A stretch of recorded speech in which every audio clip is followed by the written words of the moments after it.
400-500 runs بنائے تھے, 2 یا 3 اس کی سینچریاں تھیں. صاحبزادہ فرحان کے بڑے اچھے رن ہیں, مستقل رن بنا رہے ہیں. حسیب اللہ خان کے بڑے اچھے رن, حسیب اللہ کو آپ چانس دے سکتے تھے, جو آپ نے جو آپ کا اس پاکستان کپ کا ٹاپ اسکورر تھا, آپ نے چانس دیا عبداللہ شفیق کو. صرف ٹوٹل 4 ون ڈے میچ ہیں, لسٹ ہے کہ 57 رنز ہیں, ایک اننگ میں اس کے 27 یا 28 ہائیسٹ ہے.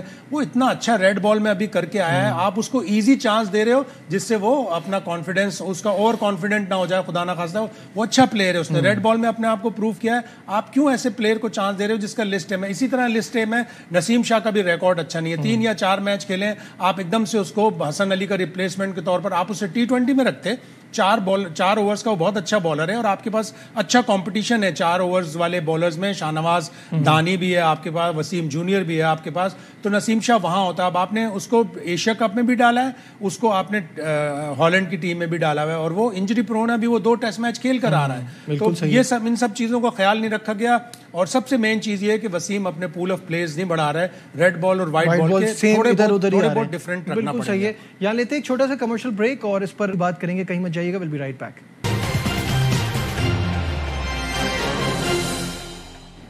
Glad to have you back once again in Sports Room. اور آج ہم پروگرام میں بات کر رہے ہیں محمد وسیم نے جو دونوں ٹیمیں اناؤنس کی ہیں پاکستان کی ایشیا کپ کے لیے اور نیدرلینڈ کے خلاف ون ڈے سیریز کے لیے. شاہد ہاشمی صاحب اسٹوڈیو میں ہمارے ساتھ موجود ہیں.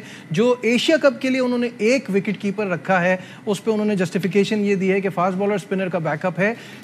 ایشیا کپ کے لیے UAE اتنا دور نہیں ہے, اگر ضرورت پڑے گی تو دوسرا کیپر بھی آ سکتا ہے. کیا کہنا تھا یہ جلدی سے وہ آپ کو دکھاتے ہیں. ریسٹرکشنز تھیں تو آپ کو بڑے بڑے اسکواڈ بھی نظر آتے تھے اس میں. اب ہمارے پاس ایک کیپ ہے کہ 15 پلیئرز نے جہاں آئے, تو اس پہ ہم نے بڑی لمبی چوڑی اس پہ ڈسکشن ہوئی کہ ہمیں کس کس چیز کا بیک اپ چاہیے اور کس کس پہ ہم تھوڑا سورٹ آف کمپرومائز کر سکتے ہیں. ہم نے اسپنر کا ہم نے رکھا, بیک اپ رکھا, فاسٹ بالنگ میں بیک اپ رکھے ہیں, اسی طرح مڈل آرڈر کا بیک اپ رکھا ہے.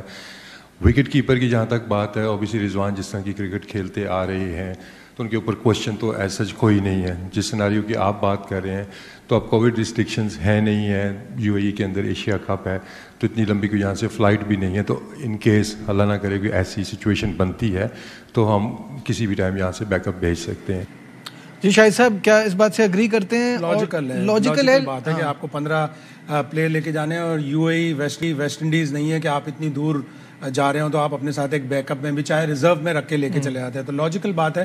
اور حارث آگے آیا ہے, حارث نے ڈومیسٹک ون ڈے ٹورنامنٹ میں, PSL میں, نیشنل T20 میں اچھی پرفارمنس دی, اور جو 2-3 ینگسٹرز اس کے پیچھے چل رہے تھے جن میں ایک روہیل نذیر کا نام تھا, وہ تھوڑا سا پیچھے چلے گئے, تو حارث کا چانس بنتا ہے. اچھا, بہت سارے کھلاڑیوں پہ اور بھی سوالات ہو رہے ہیں, جیسے سعود شکیل ٹیم میں نہیں ہیں, ان کو ہونا چاہیے تھا.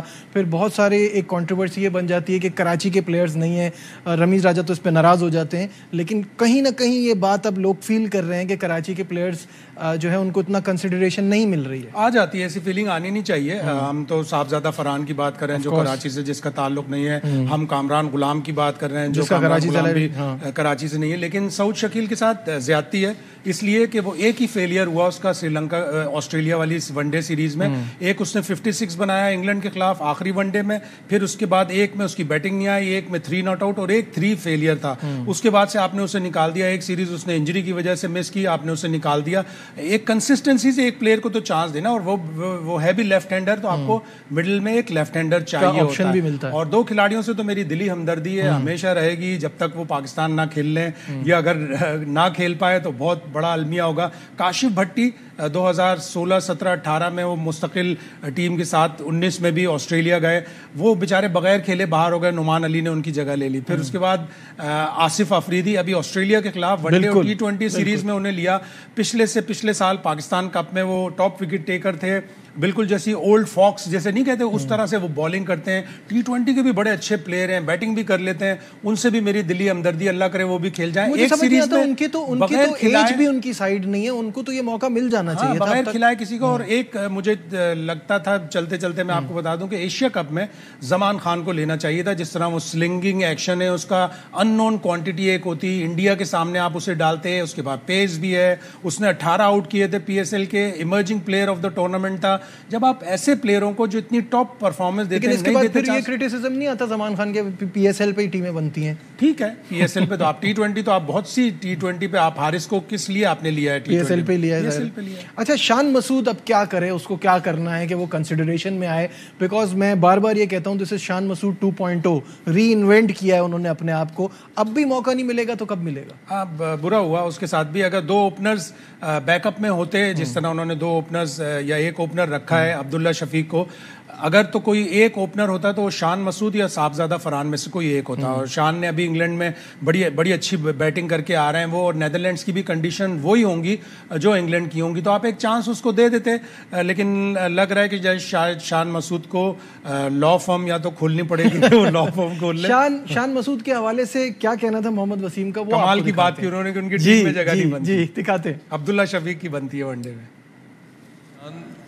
پھر پرابلم وہی آ رہی ہے کہ میں نے پہلے بھی بات کی تھی کہ ٹھیک ہے ان کی پرفارمنس ہے, لیکن اگین ٹاپ آرڈر میں ہمارا کمپٹیشن اتنا ہے کہ وہاں پہ جگہ بھی فی الحال نہیں بن رہی ہے. کہ میں اس کا کمپیریزن آپ آغا سلمان کے ساتھ یا کسی اور مڈل آرڈر بیٹسمین کے ساتھ نہیں کر سکتے, کیونکہ انہوں نے ایویڈنس ہے, وہ مڈل آرڈر میں کھیل کے انہوں نے پرفارم کیا ہوا ہے.